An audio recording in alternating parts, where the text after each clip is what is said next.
For the better part of a decade, one style of investing didn't just win, it completely dominated the stock market.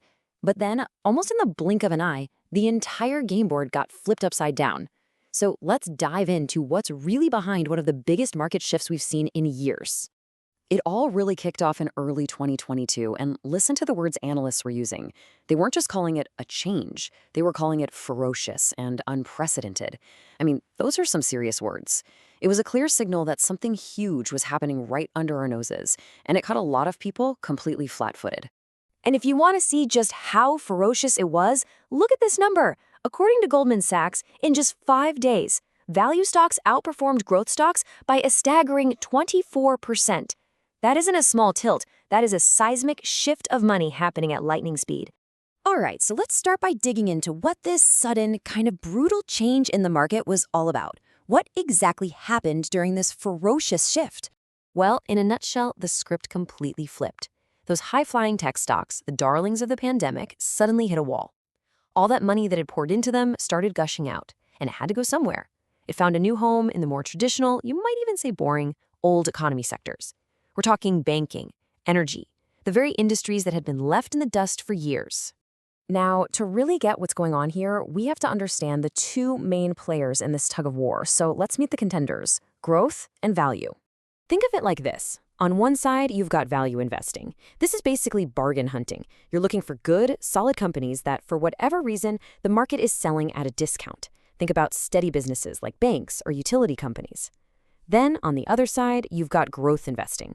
This is all about finding the next rocket ship. You're looking for companies with explosive potential, and you're willing to pay a premium price today because you believe their future profits will be absolutely massive.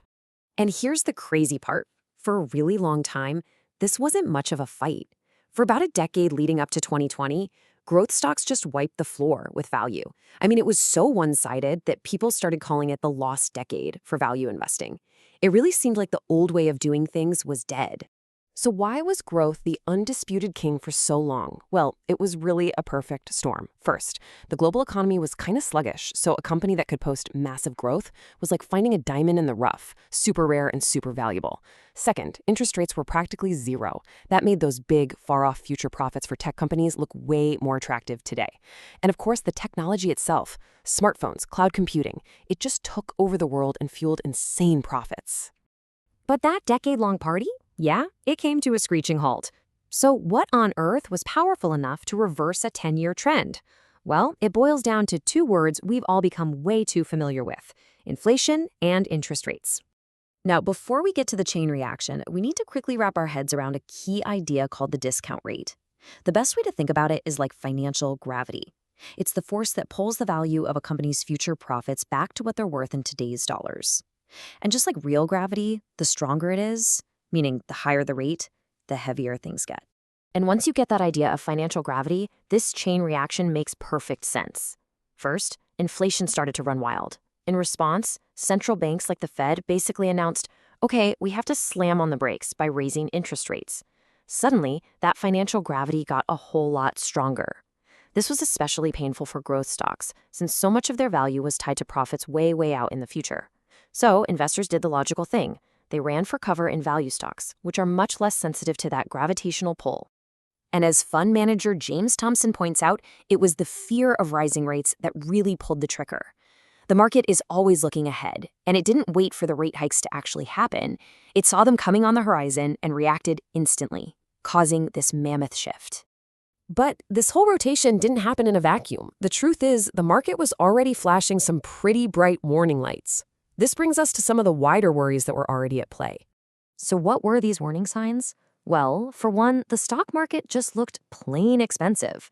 There's a common measure called the price-to-earnings ratio, which basically asks, how much are you willing to pay for $1 of a company's profit? And the answer was a lot more than usual. The market was basically priced for perfection, which meant there was zero room for anything to go wrong.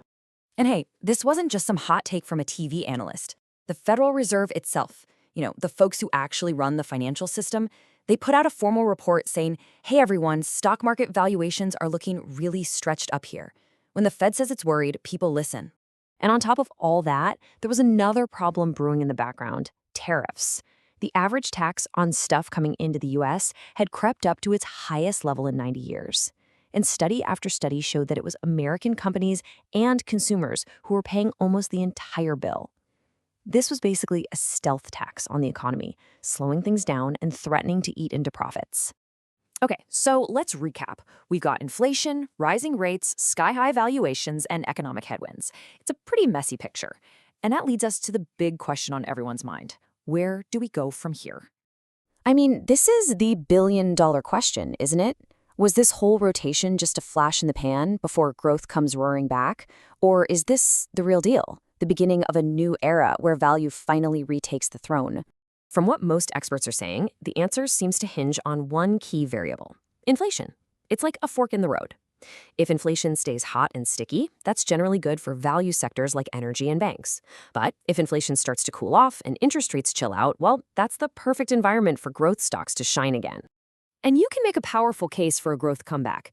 As James Thompson points out, the fundamental shift to digital isn't going anywhere. A company can't just decide to turn off its cloud software when the economy gets shaky. This stuff is now mission critical. It's the new plumbing of the business world. But then again, the argument for value is just as compelling. Hugh Sargent makes the point that after being ignored for so long, these stocks are now at a multi-generational low point.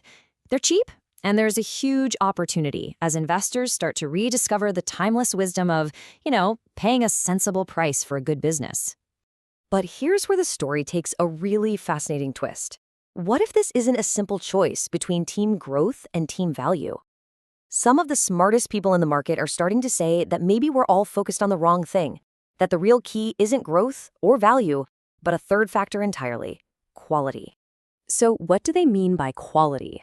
It's exactly what it sounds like. It means focusing on the absolute healthiest companies out there, the ones with fortress-like balance sheets, steady and reliable earnings, and just tons of cash rolling in. Think of growth and value like a sports car and a pickup truck. Great for certain conditions. Quality is like the all-wheel drive SUV. It's built to handle whatever the road throws at it, especially when things get bumpy. And that really leaves us with a provocative final thought. In a market where all the old rules seem to be getting rewritten, maybe this whole growth versus value debate is just outdated. Maybe the smarter question we should all be asking ourselves now is much simpler. Where can I find quality, no matter what style it happens to be?